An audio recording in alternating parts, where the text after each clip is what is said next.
Naruto is a story comprised of multiple incredibly tragic yet incredibly important moments. Whether that be things like the death of Naruto's parents at the hands of Kurama, Kakashi taking Rin's life to make sure that Isobu isn't let free inside of Konoha, the destruction of the Hidden Leaf at the hand of Nagato, or maybe the most tragic event in the entirety of Naruto's history, the Uchiha massacre. An event that to many seemed like needless bloodshed, but in actuality most likely led to less bloodshed because of its passing. The Uchiha massacre is by far and away the most well-known historical event inside of the Naruto timeline. It's integral in the backstory of both Itachi and Sasuke. It sets the foundation for the understanding of the true evil of the dark underbelly of Konoha's government. And while you can sit and argue amongst the community as to whether or not the Uchiha massacre had to happen in the first place all day long, that's not the question I want to ask and answer today. No, rather today, I want to ask the question, could the Uchiha coup have been successful? See, because while we can all obviously sit here and acknowledge the fact that if the Uchiha coup was actually launched in the way that the Uchiha wanted, that Konoha probably would have been faced with more bloodshed than just the straight up Uchiha massacre. Something that the Naruto fanbase cannot seem to agree on is if whether or not the Uchiha coup, as it was planned, would have worked. And thus today, I want to dive deep into the numbers. I want to calculate exactly how many shinobi are present in Konoha at any one given time. I want to figure out just how many Uchiha were present in the Uchiha village and therefore were going to be involved in the Uchiha coup. I want to talk about strategic and important matchups between the high-ranking Uchiha and the high-ranking shinobi that defended Konoha. And by the end of this video, I want to be able to crown a winner in this hypothetical contest of blood for control. Because today we're talking, could the Uchiha coup have worked? But before we get to talking on this hypothetical, guys, please, for me, like this video, subscribe to the page, and hit that noti bell. So, unfortunately, there's really no accurately scientific way to conduct this video. I could obviously sit here and rattle off the strongest members of the Uchiha and figure out as to whether or not they'd be able to win 1v1s against the strongest members of Konoha at the time the Uchiha coup was going to be launched, but that doesn't nearly take into account all the things that need to be taken into account to figure out who's going to win in this hypothetical war. And thus, the way that I want to approach today's video is I want to talk about what the fighting forces for each side look like, their numbers, their strongest members, their strategies, their advantages, their disadvantages, and then use all that information to make an informed decision on which side I believe would win. So first and foremost, let's talk about the favorite in this fight, Konoha. Listen, the Uchiha couldn't have picked a better time in the history of Konoha to try and overthrow the Konoha government. At the time of the Uchiha massacre, Minato had been dead for about 8 years. We know this because Itachi is 5 years older than Sasuke, and Itachi committed the Uchiha massacre when he was 13 years old. And Sasuke and Naruto are about the same age, so Sasuke was about 8 years old when the Uchiha massacre happened. Over the course of those 8 years, really the only geniuses that had popped up that could possibly compare to the strength of Minato happened to be Uchihas, as all of the true geniuses of the post-Minato era were people like Shisui, Itachi, and maybe Kakashi. Now obviously, Kakashi isn't an Uchiha, but he also wasn't a genius on par with the likes of either Shisui or Itachi, as is very clearly demonstrated when Kakashi, who is a lot older than Itachi, mind you, ended up serving alongside Itachi in the Anbu and realized while serving alongside him that Itachi at 12 or so years old was stronger than him. So in terms of generational geniuses, the likes of Minato, Itachi, Shisui, Hashirama, Tobirama, Naruto, Sasuke, etc., this time period right here when the Uchiha were planning their coup but then eventually were subjected to their own massacre was a time when Konoha wasn't necessarily bolstered with its most incredible forces, but this is one of the strongest times for the Uchiha. But with all of that in mind, let's quickly go over the people who would be fighting on the side of Konoha, at least the named important people who would be fighting on the side of Konoha. Obviously, all of the leader Jonin introduced in Naruto as the leaders of things like Team Kurenai, Team 10, Team 7, Team Guy would be fighting for Konoha, and at this point they would all be in their early-ish 20s. So that means people like Kakashi, Asuma, Kurenai, Might Guy, Anko would all be fighting on the side of Konoha. And while this is probably pretty far from the respective peaks of people like Kakashi and Might Guy, who peaked in strength most likely during the 4th Great Shinobi World War, which is a whole decade after the Uchiha massacre, but still everyone here that we're talking about would have a pretty insane amount of power. Like, there's really no reason for us to believe that either Kakashi or Asuma got any stronger from the time of the Uchiha massacre to when they found themselves against the likes of Kisame and Itachi a couple of years later. 5 or so years later, to be exact. And while Kakashi and Asuma are absolutely outmatched in a battle against Itachi and Kisame, you know who wasn't outmatched in a battle against Kisame? Might Guy. Because, well, yes, it does take Might Guy 3 battles against Kisame to eventually defeat him, and it takes Might Guy opening to the 7th gate. There's really no reason for us to believe that Might Guy wouldn't be able to open to at least the 7th gate during the Uchiha coup. It's never necessarily told to us at what age Might Guy unlocks what gates, but considering the fact that Rock Lee is able to open to the 5th gate and then to the 6th gate by the time that Shippuden rolls around, there's really no reason for us to believe that a Might Guy in his young 20s wouldn't be able to open to at least the 7th gate. And if Might Guy, with the power of the 7th gate, was strong enough to take on Kisame in basically one-on-one combat, well, that technically wouldn't make him strong enough to kill Itachi because Kisame identified that Itachi was stronger than him. It does make this iteration of Might Guy a legitimate contender that needs to be considered in any kind of combat. Now, obviously, in this same fight where Might Guy and Kisame spar it out for the first ever time, Kakashi finds himself in combat against Itachi and it doesn't go well for him. He ends up in a coma for a month. And this is consistent with pretty much everything we know about pre-time skip Kakashi. I mean, Kakashi identified when he came face to face with Orochimaru that while he would fight Orochimaru, he was gonna lose. And mind you, this is Kakashi talking without any knowledge of Edo Tensei, which is undoubtedly one of the most powerful facets of Orochimaru's fighting game. And considering the fact that Hiruzen in his 70s was not only able to go up against Orochimaru, but also Tobirama and Hashirama simultaneously, mind you, 5 whole years after the Uchiha coup, would imply that Kakashi, all throughout pre-time skip, was nowhere near as powerful as Hiruzen, even in his early 70s. Now, characters like Kurenai and Anko and Asuma are relative non-factors in this fight. Anko does have access to jutsu, like her twin mutual death snake jutsu that kills her and whoever she gets caught up in it, which she could possibly use to wipe out some of the higher ranking members of the Uchiha. But Anko also unfortunately exists in that under Orochimaru threshold. And while we don't get a ton of tape from Asuma, what we do get isn't necessarily inspiring, as he dies in a battle against the weakest member of the Akatsuki, who comes nowhere even close to either Kisame or Itachi's level of strength. But a reminder here, in the hypothetical circumstance where both Itachi and Shisui are fighting for the Uchiha, which mind you, they most likely wouldn't do, we are talking about a 13-year-old Itachi and a 15 or 16-year-old Shisui. Outside of the Jonin leaders, we also have the entirety of the Yamanaka, Nara, and Akamichi clans, and their respective heads, Shukaku, Inochi, and Choza. And while we also don't have a ton of tape on them, because really the only time we ever seen them involved in any kind of combat is either the Konoha Crush Arc or the 4th Great Shinobi World War, where both Inochi and Shukaku are working in intel as opposed to working on the actual battlefield itself. But Choza is working on the actual battlefield itself, and Choza is able to use a full body transformation that not only makes him larger than a mountain, but also allows him to spar against the Geto statue alongside his own son. Outside of Inashikacho and their respective clans, there's also the Hyuga, which is the most populous clan in all of Konoha,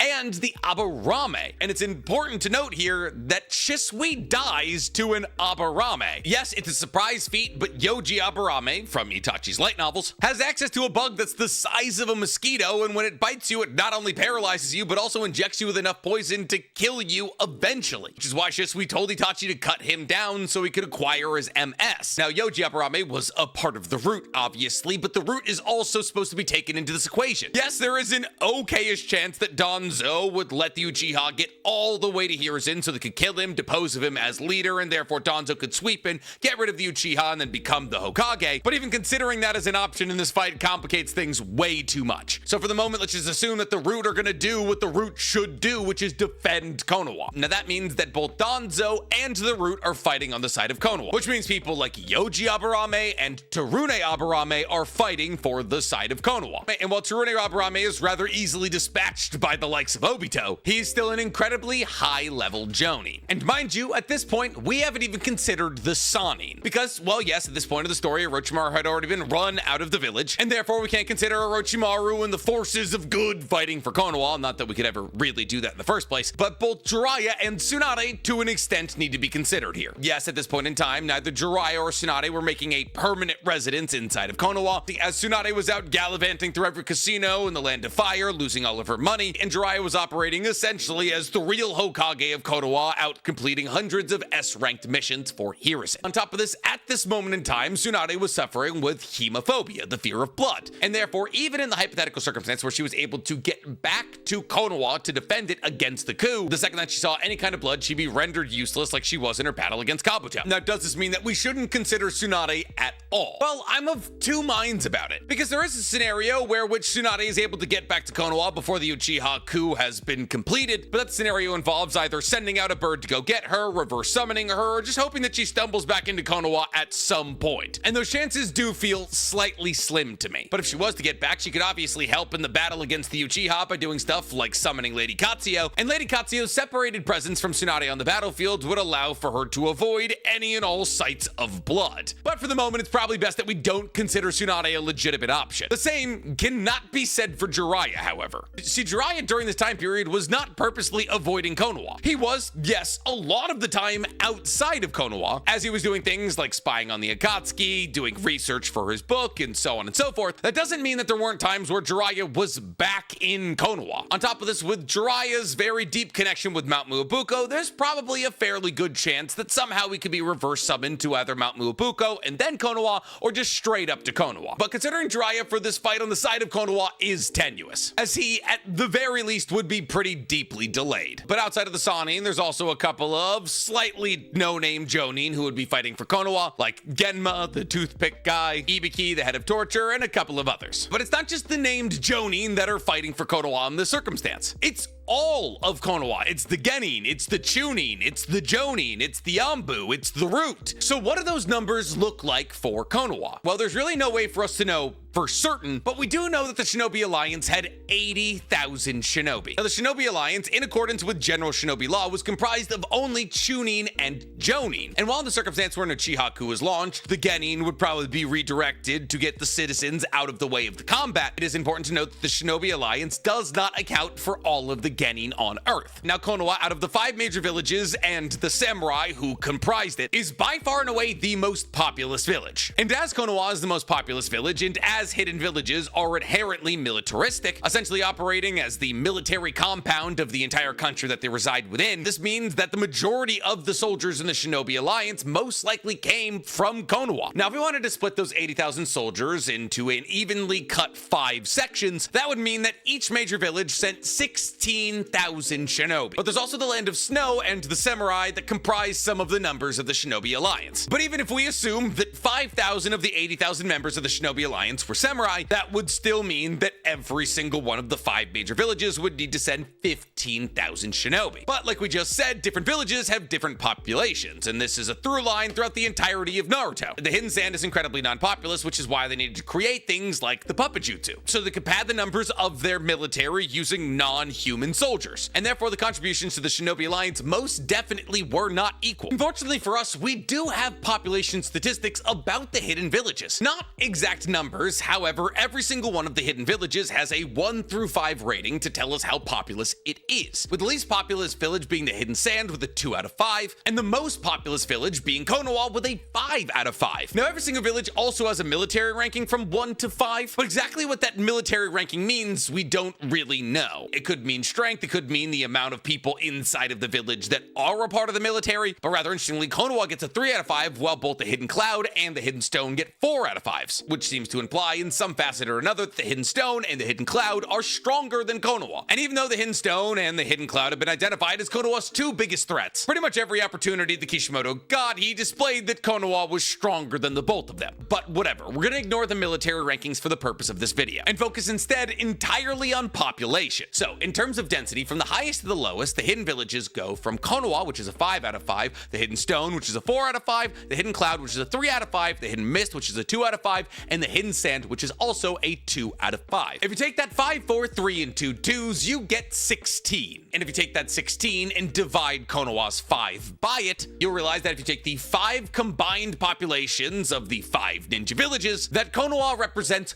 31% of that population. Konoha's population is higher than the combined population of the Hidden Mist and the Hidden Sand. And if we move forward with our idea that there was 5,000 or so samurai in the Shinobi Alliance, and we take that value of 31% of the population, we would then times 75,000 by 0.31, or 31%, which would tell us that Konoha sent somewhere in the region of 23,500 shinobi to the 4th Great Shinobi World War to join the Shinobi Alliance. And that's without without taking Genin into account. That means that Konoha has a fighting force of just Chunin and Jonin that numbers in the region of 23,500 fighters. If you take into account Genin that haven't been able to rank up to Chunin, that number's probably somewhere closer to 30,000 combatants. So Konoha, as a fighting force separated from the Uchiha, has an army of somewhere in the region of 30,000 shinobi of all different ranks. Cool.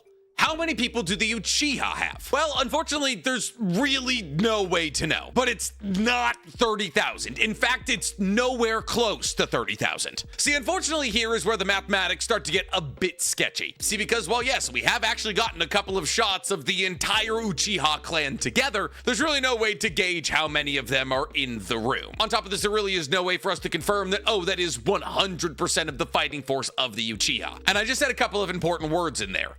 Fighting force. See, because that 30,000 number that I just gave you is not the entire population of Konoha. That is Konoha's military. But not every Uchiha was a shinobi. In fact, this is why Obito and Itachi split up the killing between the two of them. Because Itachi went to go kill the fighters of the Uchiha clan, while Obito killed the non-fighters and the children. So how do we figure out how many fighting members of the Uchiha there is? Well, in the few times that the Uchiha, who wore the blue high-collar jackets that denoted that they were shinobi, got all together for a meeting, there wasn't more than 50 of them. And while we've seen bigger meetings of Uchiha, those meetings never really seemed to exceed anything beyond about 100 or so people. But I do think there's more than just 100 or so Uchiha. See, like we've already established, not every single person in Konoha is a shinobi. And as we know, the Uchiha are responsible for policing the entirety of Konoha, which is the most populous city in Naruto. And if you were a member of the Uchiha police force, you were a shinobi. You had to be. Now, if we're to use real life, at least American metrics, there's about 3.5 police officers for every 1,000 people. Which, you know, means if we work together, we don't have to listen to them. That's neither here nor there. But if we're assuming that there's 30,000 or so shinobi inside of Konoha, and that only every 1 in 5 or so people inside of Konoha is a shinobi, which, mind you, feels like a really high density. Like, yes, I do believe there's a solid possibility that 1 in 5 people in every hidden village are a shinobi, but like when you get wide panning shots of Konoha, it's really not a 1-to-5 ratio. Let's assume for the sake of today's video that it is a 1-to-5 ratio. That would mean that in total there's 150,000 people in Konoha. Which, when you consider how sparsely populated Konoha actually is, I mean, like in top-down images of Konoha, you can see there's no sprawling high-rises, and there's actually a lot of green within the confines of the city. Even 150,000 people seems like a lot of people to fit into all of those individual houses and small apartment buildings. But sure, let's assume there's 150,000 people, going through the idea that there needs to be 3.5 police officers for each and every single one of those 150,000 people. That would seem to tell us that there's about 500 Uchiha policemen, aka 500 Uchiha shinobi. And listen, I know what you guys are saying. Nick, there was no way there was 500 people in that room. You're right, there wasn't 500 people in any of Fugaku's meetings. But it's important to note that policing is a full-time job. So the idea that the entirety of the Konoha police force could be in Fugaku's room talking about a coup all at once seems unlikely. So to me, the most realistic depiction of what the fighting force of the Uchiha would have been at this time is about 500 participants. Now, it's never necessarily talked about as to whether or not you need to be a Chunin or a Jonin to join the Uchiha police force, but it's pretty safe to assume that this 500 number most likely doesn't include Genin from the Uchiha. So the absolute highest ball number you can give, including Genin, Chunin, and Jonin, is that there's probably 750 to 1,000 Uchiha combatants. And this number actually makes a fair amount of sense when you consider the size of the Uchiha clan village that we saw on the night of the massacre and a couple of other wide panning shots, because while they did have their own mini village on the outskirts of Konoha, which you can see from pretty much every shot we see of the Uchiha village, there's no apartment buildings. Everybody lives in houses. And on top of this, on the night of the coup, every single person who was going to be involved in the coup was sleeping in one building. So anything above 500 or so people most likely wouldn't have fit in this one longhouse that all of the combatants were staying in to prep for the coup. There's also the fact that we have a pretty accurate depiction of what the Uchiha massacre looked like from the eyes of Itachi, and it's not like Itachi was using Chubaku Tensei to wipe out a ton of shinobi all at once. He was mostly just stabbing people. So the fact that he and Obito were able to eliminate the entirety of the clan in a couple of hours seems to imply that there really couldn't have been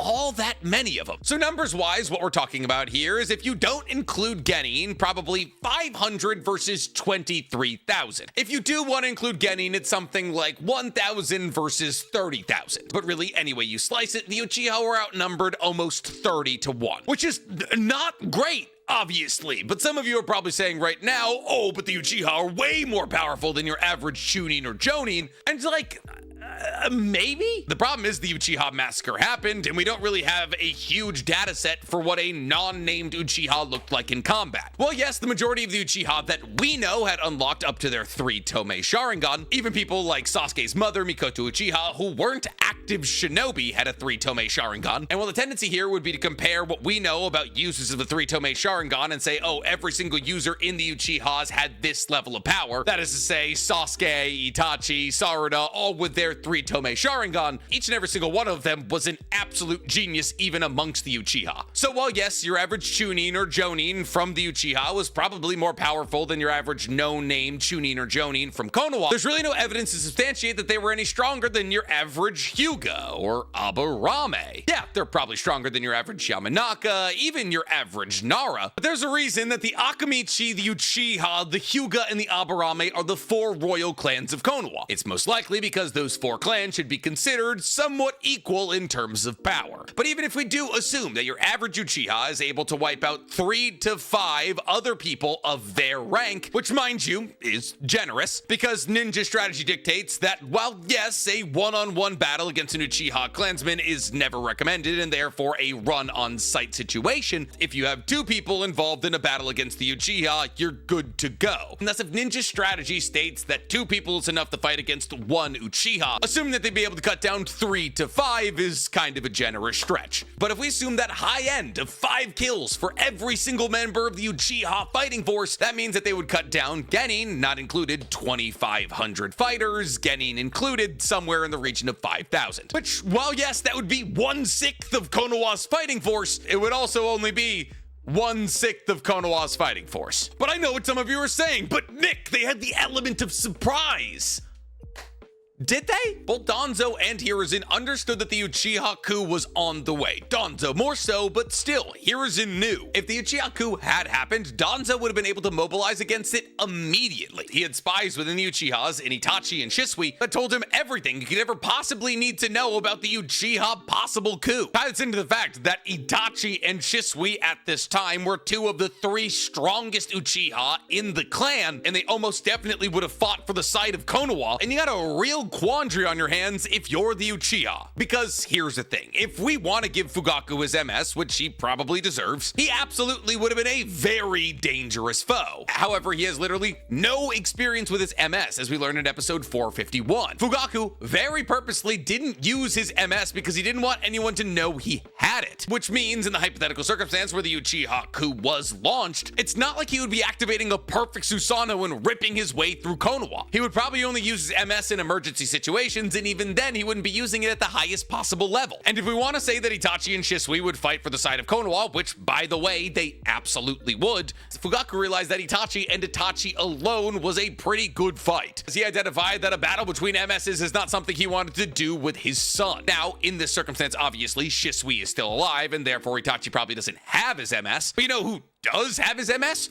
Shisui. And I do pretty genuinely believe that the combined forces of Itachi and Shisui battling against Fugaku is enough to secure a victory against him. And if Fugaku falls, well, I mean, the whole thing falls apart. But if we wanted to assume that for some reason that confounds all understanding we have about Itachi, Shisui, and Obito's characters, that Itachi, Shisui, and Obito all fought for the side of Konoha, it does change things, obviously. But really, not as much as you would assume. Yes, with Obito involved, there is a possibility that he would try to go after Naruto again and unlock Kurama, but if you don't think the first thing that Konoha would do when they saw that the Uchiha were launching a coup is get Naruto the hell out of Dodge, and you don't respect their intellect very much, because it was only 8 years prior to this that an Uchiha controlled Kurama to kill Minato and Kushina and destroy half the village. But yes, let's assume that for some reason, Obito, Itachi, and Shisui are fighting for the side of the Uchiha. You could say that Obito is fighting for the side of the Uchiha because he wanted to destroy Konoha, and maybe Itachi and Shisui just got fed up with Danzo. Shisui, while often talked about as one of the most powerful Uchiha in all of existence,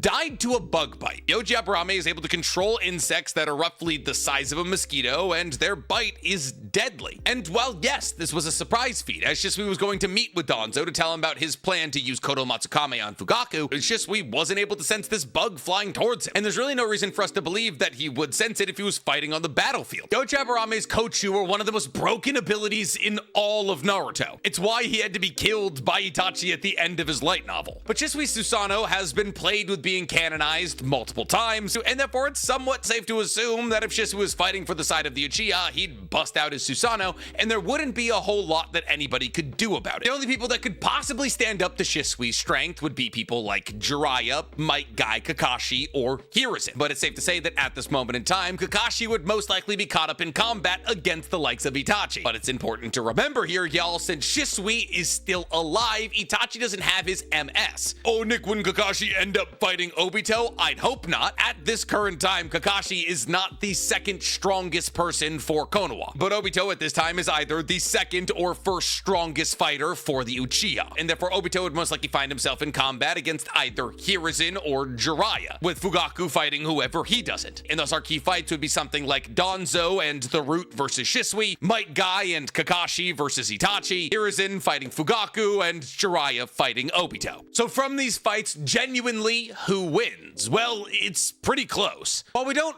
really know how strong Orange Mask Obito is, and I'm talking like orange and black mask Obito, the one he wears on the night of the Uchiha massacre, safe to assume that his strength is somewhere between Yellow Mask Obito and Toby. So would Jiraiya, if he was able to get back in time to battle against this coup, be able to fight against this iteration of Obito? And to that, I say, yeah.